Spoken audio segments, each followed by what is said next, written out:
Fiji के प्रधानमंत्री ने राष्ट्रपति मुर्मू से की मुलाकात। द्विपक्षीय देशों से भारत की साझेदारी पर चर्चा, संबंधों को मजबूत करने पर हुई वार्ता। लोधी एयरलिफ्ट में ईवी बस का शुभारंभ। सीएम रेखा गुप्ता ने एक्सपर्ट दी जानकारी, कहा दिल्ली को स्वच्छ वायु हरित भविष्य को मिलेगी राहत। संत प्रमुख मोहन भागवत से मिली सीएम रेखा गुप्ता, मुलाकात को बताया प्रेरणादायक, कहा स्वयंसेवक संघ बड़ा संगठन।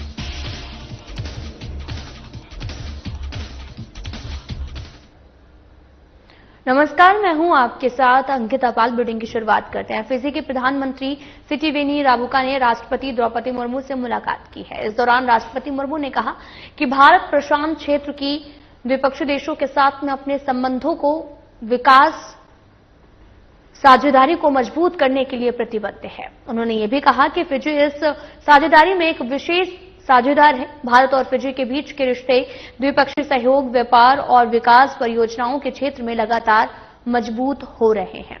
राष्ट्रपति मुर्मू ने फिजी के साथ में संबंधों को और सुदृढ़ बनाने की दिशा में भारत के सकारात्मक कदमों पर जोर दिया है।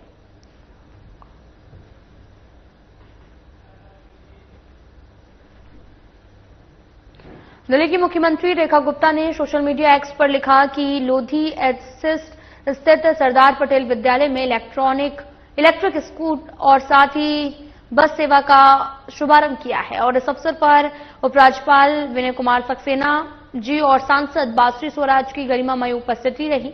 सरदार पटेल विद्यालय ने इलेक्ट्रिक बस बेड़े में शामिल होकर प्रदूषण नियंत्रण की दिशा में एक प्रेरणादायी उदाहरण प्रस्तुत किया।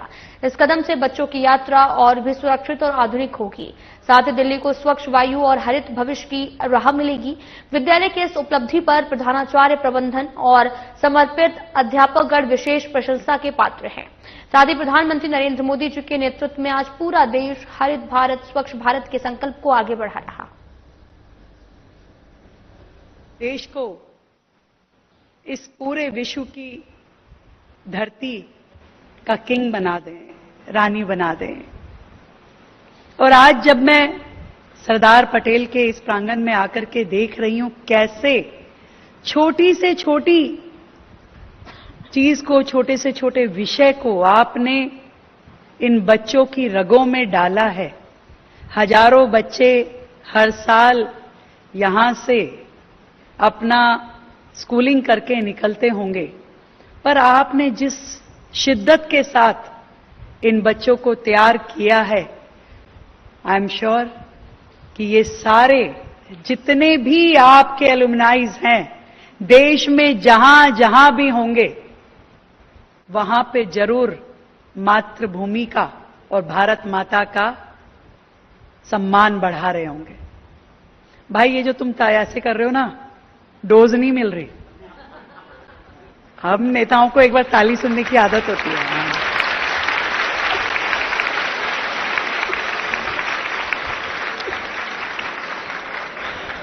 क्या है, मैं थीम समझ गई आपका कि नॉइज पॉल्यूशन भी नहीं करना है, क्योंकि आप तो पॉल्यूशन की सारी सेगमेंट खत्म कर रहे हैं। तो आपने सोचा कि नॉइज पॉल्यूशन भी नहीं करे, पर कुछ चीजें एनर्जी डोज होती है। जब तक वो नहीं मिले ना, खासकर नेता लोग जो होते हैं, वैसे एप्रिसिएशन सबको चाहिए होती है, हर बच्चे को, हर बड़े को। और आज यहां आपके प्रीमिसेस से जब मैंने देखा कि आप हर सेगमेंट में, मैं सबसे पहले तो बधाई देना चाहूंगी अपनी प्रिंसिपल मैम को, स्कूल का पूरा मैनेजमेंट, चेयरमैन सर, सभी फैकल्टी को। और सच में मैं और एलजी साहब यही बात कर रहे थे। उनकी आंखों में जो खुशी मैंने देखी, हमारे दिल्ली के एलजी महोदय जो यहां बैठे हैं, उनके दिल के बड़े नजदीक है ये विषय। उनको जहां मौका लगता है वो ग्रीनरी के लिए, पॉल्यूशन को कम करने के लिए हमेशा ही इज ऑलवेज अवेलेबल। और बहुत सारे दिल्ली में ऐसे प्रोजेक्ट आपने शुरू किए जो बंजर था, बिहड़ था, जो खराब था, गंदा था, उसको भी साफ सुथरा करके हमारे एलजी महोदय विनय कुमार सक्सेना जी ने बहुत सुंदर पार्कों में तब्दील किया। जहां पहले कुछ दिखाई नहीं देता था गंदगी के अलावा, आज वहां बेहतरीन पार्क है, चाहे वो बासेरा हो, असीता हो, यमुना रिवर फ्रंट्स हो। उन प्लेन्स में आपने चाहूंगी कि एक बार जोरदार तालियां हमारे एलजी महोदय के लिए बजाई जाए। बांसुरी जी हमारी इस एरिया से सांसद हैं। धर्मेंद्र जी हमारे दिल्ली सरकार के सीएस हैं और केतन कुमार जी शाह प्रेसिडेंट हैं जीईएस के, गुजरात एजुकेशन सेक्रेटरी हैं। निहारिका राय जी हमारी ट्रांसपोर्ट सेक्रेटरी हैं। अनुराधा जोशी जी हमारी प्रिंसिपल महोदय का मैंने पहले ही नाम लिया, और हमारे सभी अधिकारी, प्रिंस धवन जी यहां बैठे हैं, बाकी सभी। बहुत ही अच्छा इनिशिएटिव ये हुआ है कि आज हजारों स्कूल दिल्ली में हैं। यदि इन स्कूल्स में चलने वाली सभी बसेस को हम इलेक्ट्रिक मोड पे ले आए, क्योंकि सरकार अपनी ओर से पॉल्यूशन को खत्म करने का हर संभव प्रयास कर रही है। वो कूड़े के पहाड़ हटाना हो, वो गंदगी को दूर करना हो, वो डस्ट मिटिगेशन हो, प्लांटेशन हो, everything we are trying to do for this pollution curbing. पर एक बहुत बड़ा सेगमेंट जो प्राइवेट स्कूल्स के माध्यम से या सभी स्कूलों के माध्यम से जिन बसेस को हम देखते हैं कि सड़कों पे दौड़ रही हैं, बच्चों को स्कूल से लेकर के जाती हैं, वो भी दिल्ली की सड़कों पे कहीं ना कहीं पॉल्यूशन बढ़ाने के में भूमिका निभाती थी। पर आज सरदार पटेल स्कूल ने दिल्ली सरकार के सहयोग से ये इलेक्ट्रिक फ्लीट को अपने साथ जोड़ के, मैं समझती हूं बहुत ही सुंदर काम किया है। अब दिल्ली की रगों में केवल पॉल्यूशन नहीं, स्वच्छ हवा बहेगी। और आपने जो ग्रीन इनिशिएटिव्स स्कूल में बच्चों के माध्यम से किए हैं, मैं उसे अप्रिशिएट करते हुए ये कहना चाहूंगी कि सच में ये संस्कार, ये आदतें जो हमारे अंदर हैं, वो सब स्कूल्स के सभी बच्चों को मिलनी चाहिए। आपने बहुत अच्छा सोचा है कि बाकी स्कूलों के साथ एमओयू करके आप उनको भी इस तरह का कल्चर डेवलप करने के लिए सहायता करें। और हम भी दिल्ली सरकार की ओर से आज ये तय करते हैं, जो मेरे मन में आया, कि पूरे दिल्ली के हर स्कूल के लिए हम ऐसे कॉम्पिटिशन्स अरेंज करेंगे कि जहां वो अपने स्कूल्स के बच्चों को किस तरीके के नेचर के साथ जोड़ते हुए प्रगति और प्रकृति को जुड़ करके चलना पड़ेगा, ये सोच, ये विजन वो बच्चों में किस तरीके से डाल रहे हैं, वो नेचर को प्रिक्योर करने के लिए क्या काम कर रहे हैं, सस्टेनेबिलिटी के लिए क्या क्या काम कर रहे हैं, ऐसा एक मुहिम, एक कंपटीशन हम हर स्कूल में चाहेंगे करेंगे। क्योंकि मेरा सच में ये मानना है कि जो संस्कार बच्चों को स्कूल से मिलते हैं, जो आपके स्कूल की टीचर आपको बहुत ही छोटे लेवल से समझा देती है कि आपको क्या करना है और क्या नहीं करना है, वही आपके जीवन का आधार है, वही आपको आगे तक लेकर के जाता है और लाइफ लॉन्ग ताहा उम्र वो आपको उस चीज से अलग नहीं होने देता। आज हम विदेशों की बातें करते हैं कि विदेश बड़े सुंदर हैं, साफ सुथरे हैं, पर उनका कल्चर जो है, जो उनका अपने देश के प्रति प्यार है, वो एक छोटा सा भी रैपर जमीन में नहीं डालते हैं। ये दिल्ली की मुख्यमंत्री रेखा गुप्ता ने एक्स पर लिखा कि सिख पंथ के चतुर्थ गुरु श्री गुरु रामदास जी महाराज के ज्योति ज्योत दिवस पर उन्हें कोटि कोटि नमन। गुरु साहिब का संपूर्ण जीवन मानवता की सेवा, समरसता, करुणा, अमृत प्रतीक और उनकी शिक्षाएं आज भी समाज के लिए अक्षय प्रेरणा स्रोत हैं। हमें सत्य, सेवा, सद्भाव के मार्ग पर चलने का संबल प्रदान करती हैं।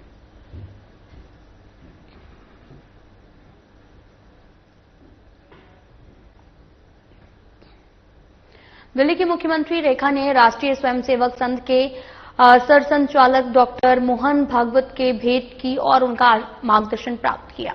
इस मुलाकात को उन्होंने प्रेरणादायक बताते हुए कहा कि डॉक्टर भागवत की सरलता और ओजस्वी विचार उन्हें राष्ट्र हित में निरंतर सेवा और कर्म के लिए प्रेरित करते हैं। मुख्यमंत्री रेखा ने कहा कि राष्ट्रीय स्वयंसेवक संघ विश्व का सबसे बड़ा गैर राजनीतिक संगठन है, जो संस्कार, समर्पण और राष्ट्रनिष्ठा की विराट परंपरा का प्रतीक है। उन्होंने कहा कि संघ की तपस्या, अनुशासन समाज और दिल्ली के उज्जवल भविष्य का आधार है। रेखा ने कहा कि सन ने भारत माता की सेवा को जीवन का सर्वोच्च ध्येय बनाया है। इसी भावना से प्रेरणा लेते हुए वे भी दिल्ली के विकास और समाज सेवा के कार्यों में जुटी हैं।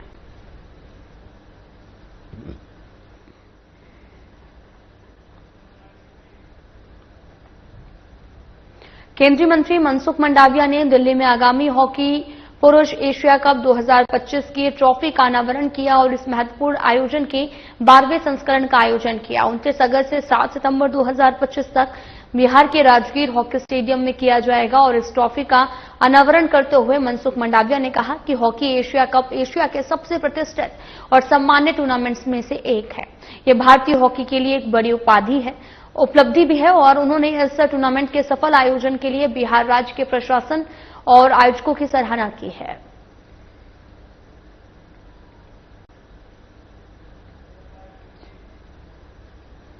तो वहीं ईडी ने दिल्ली के पूर्व स्वास्थ्य मंत्री सौरभ भारद्वाज के आवास सहित दिल्ली एनसीआर के 13 अलग अलग स्थानों पर छापेमारी की। ये छापेमारी दिल्ली अस्पताल निर्माण घोटाले से जुड़े एक मामले के संबंध में की जा रही है। साथ ही ईडी का ये कदम अस्पताल निर्माण घोटाले में सौरभ भारद्वाज की कथित सहभागिता की जांच के तहत उठाया गया।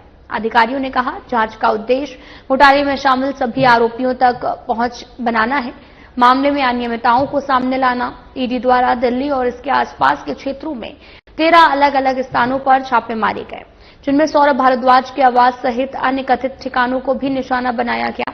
छापेमारी की कार्रवाई से दिल्ली की राजनीति में हलचल मच गई है और मामले को लेकर राजनीतिक बयानबाजी तेज हो गई। ईडी ने अभी तक इस मामले में किसी भी आरोपी की गिरफ्तारी नहीं की, लेकिन जांच जारी है।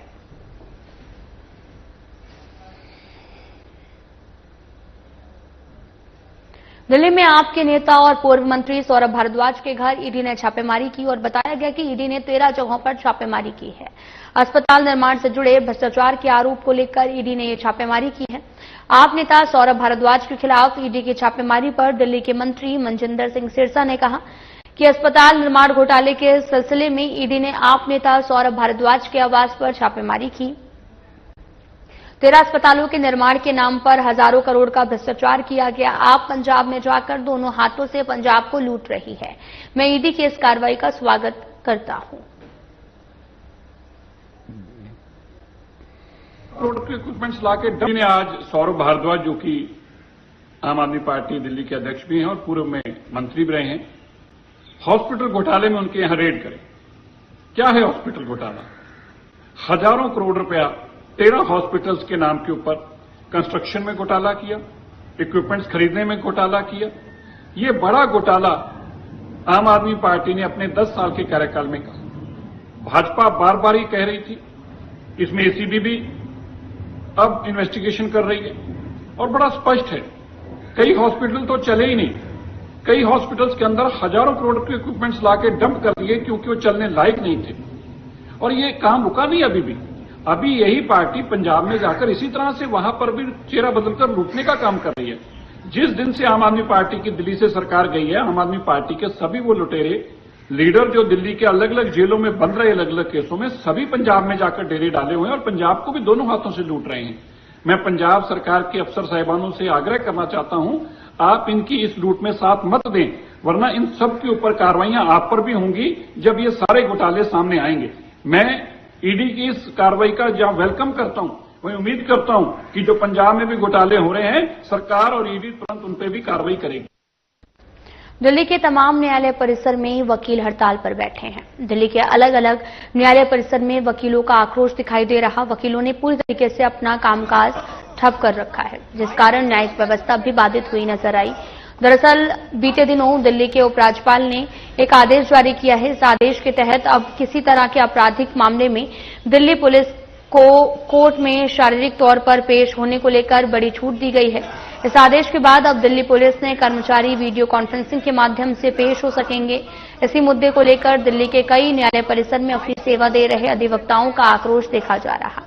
इसी को लेकर रोहिणी कोर्ट बार एसोसिएशन के प्रधान राजीव तिहान ने बताया कि उनका ये आक्रोश दिल्ली के लोगों के लिए है, ताकि लोगों की न्यायिक व्यवस्था में किसी तरह की बाधा उत्पन्न न हो। उन्होंने कहा कि आदेश न्यायिक व्यवस्था के लिए एक बड़ी बाधा बन सकता है और इसलिए हम इस आदेश के खिलाफ अपनी लड़ाई लड़ रहे हैं।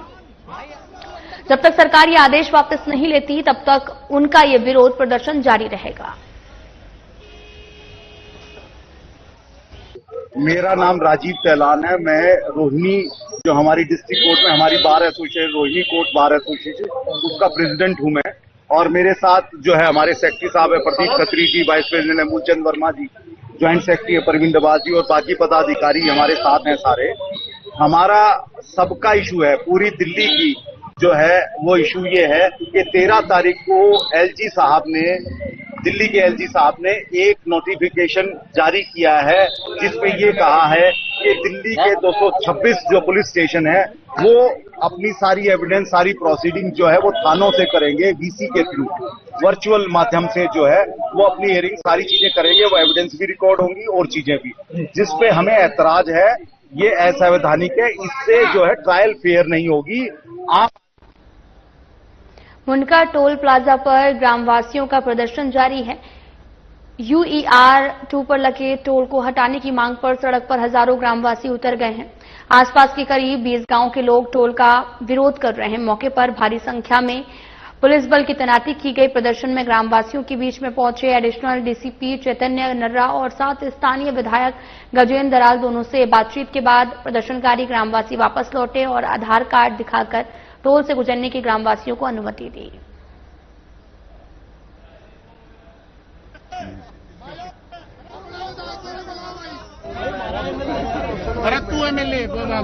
पड़ेगा 60 रुपए 2 किलोमीटर तो है, 2 किलोमीटर। दिल्ली में कभी टैक्स हुआ नहीं है। ये कौन सा कानून आ गया? और आदमी का जैसे पैसा है, ये इधर 2 किलोमीटर पे, हम 2 किलोमीटर पे, ऐसे ये गलत है, बिल्कुल जेब काट रहे हैं। ये दिल्ली देहात का पूरे यूपी हो तो बिहार हो, गरीब आदमी जेब पर डाका डालेगा, अमीर आदमियों को फर्क नहीं पड़ेगा, ना हमें ही पड़ेगा। लेकिन नेता से भी कहना चाहता हूँ, जो क्षेत्र के नेता है वे देहात में लड़े गए हैं। देखिए, मैं सबसे पहले आपका स्वागत करता हूँ मीडिया का, जो आप हमारी देहात की बात कर रहे हो।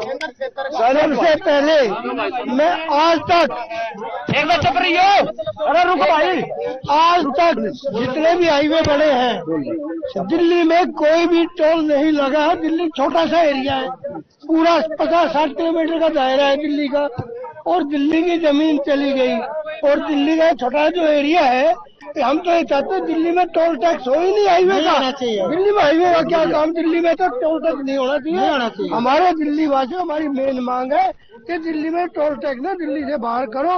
देखिए, ये जो यूईआर 2 जो इस दिल्ली देहात के विकास के लिए हमारे यशस्वी मोदी जी ने एनएचए की द्वारा दी गई है, हम उससे बड़े खुश हैं। लेकिन लोगों की जन भावनाएं देखते हुए और मैं स्वयं की भी जन भावना देखते हुए, क्योंकि अनेकों जगह पे एनएचएआई ने जितने भी गांव की जमीन हाईवे के अंदर गई है या उसके 5 किलोमीटर के रेडियस से जो गांव है वो लगभग फ्री है। तो मैं तो अपने माननीय सांसद जी से, अपने माननीय मंत्री जो हमारे राज्य मंत्री हैं हर्ष मल्होत्रा जी से, नितिन गडकरी जी से, जनता की भावना को देखते हुए यही कहना चाहूंगा कि गांव के लोगों को अपने आधार कार्ड दिखाकर उनका फ्री कर दिया जाए। भाई, ये प्रधानमंत्री जी का हम शुक्रिया कर रहे हैं कि उन्होंने ये दिल्ली देहात को और देश को जोड़ा है, इसमें कोई शक नहीं। लेकिन क्या हमारा इस रोड में हमारा सहयोग नहीं है? 1 किले की जमीन की हमें कीमत 10 लाख रुपए से 20 लाख पे रोक दी गई है।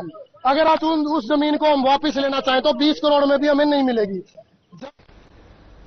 भारतीय रिजर्व बैंक की तरफ से सूचीबद्ध निजी गैर वित्तीय कंपनियों की बिक्री 2025-26 की पहली तिमाही में 5.5% की धीमी गति से बढ़ी, जबकि एक साल पहले इसी अवधि में यह 6.9% थी। आरबीआई ने 2025-26 की पहली तिमाही के दौरान निजी कॉर्पोरेट क्षेत्र में प्रदर्शन का जो डेटा है वो जारी किया है, जो कि 3000 से ऊपर जो है सूचीबद्ध गैर वित्तीय कंपनियों के संक्षिप्त तिमाही वित्तीय परिणामों से लिया गया। केंद्रीय बैंक ने कहा, सूचीबद्ध निजी गैर वित्तीय कंपनियों की बिक्री 2025-26 की पहली तिमाही के दौरान 5.5% बढ़ी, जबकि पिछले तिमाही में 7.1% रही है।